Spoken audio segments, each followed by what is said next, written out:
Hola,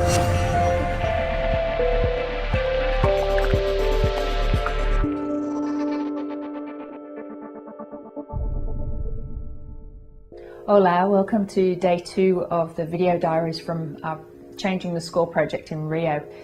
Today seen us spend a little bit more time absorbing the culture and the smells and sounds around the city. The guys got to experience some Samba and got to really see what the people here are passionate about and start to believe in terms of their music as well as their sport. So here the music and the art and the dance is just as important as the soccer, which has been a real eye-opener for us to understand where they find their identity and where they demonstrate their culture. One of the questions and reflections we had for the guys today was, when you demonstrate your culture, what is it that you're demonstrating? When you play sport, what is it that you're representing? And what do you want that to be? So they've reflected a little bit on what sport means for them and what it is that they bring when they play sport and when they act as role models when they play sport. So last night when we went to the Samba school, which was really quite an amazing experience of 2,000 people in a huge hall, we were learning to dance, we were watching them choose their team for Carnival, their preferred song and their team for Carnival in February and March.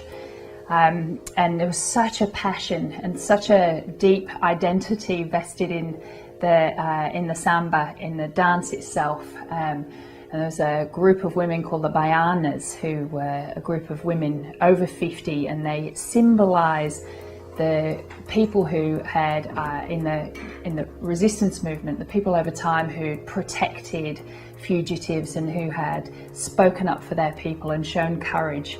And maintained their culture through very, very difficult circumstances, and to see them embrace that and dance and demonstrate that last night at Samba was just quite phenomenal. And I'll let you listen to Dan Jackson talking a little bit more about their experience of today and their experience of the Samba.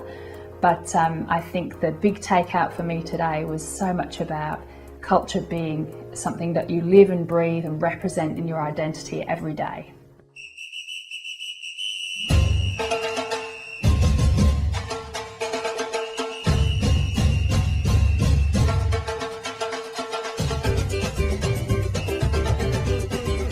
Rio, day 1. Nice to finally get in after a fairly long 35 hours in transit. The boys are pretty excited to get out amongst it today, enjoy some of the South American sunshine. Well, whilst we might be in a gorgeous setting, the gorgeous setting of Rio de Janeiro, probably one of the nicest cities, beach cities in the world. When it comes to being an athlete, you're never really on holidays, so we had to make sure we got off the plane and really got back into it. Some of the boys running on the beach, others doing their beach weights, literally on the beach. It's hot, it was good for the sweat, but as I said, we really don't rest up when it comes to staying in shape for next season. So it was a good way to start our first day in Brazil.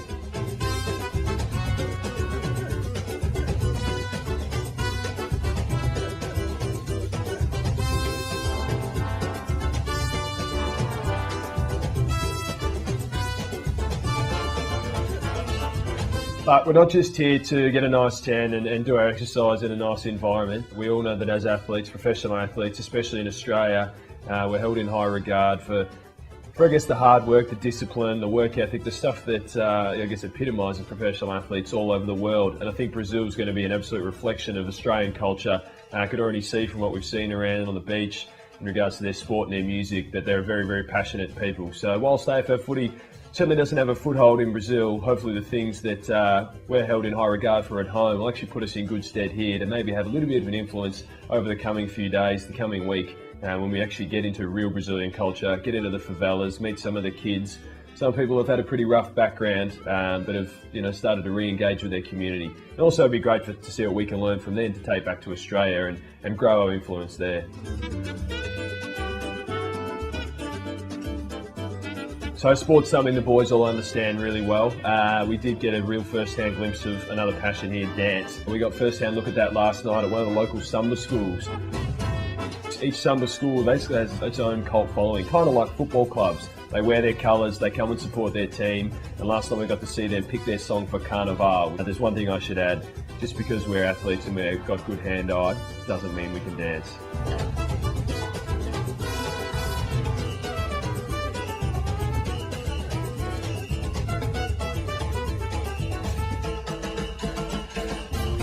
you.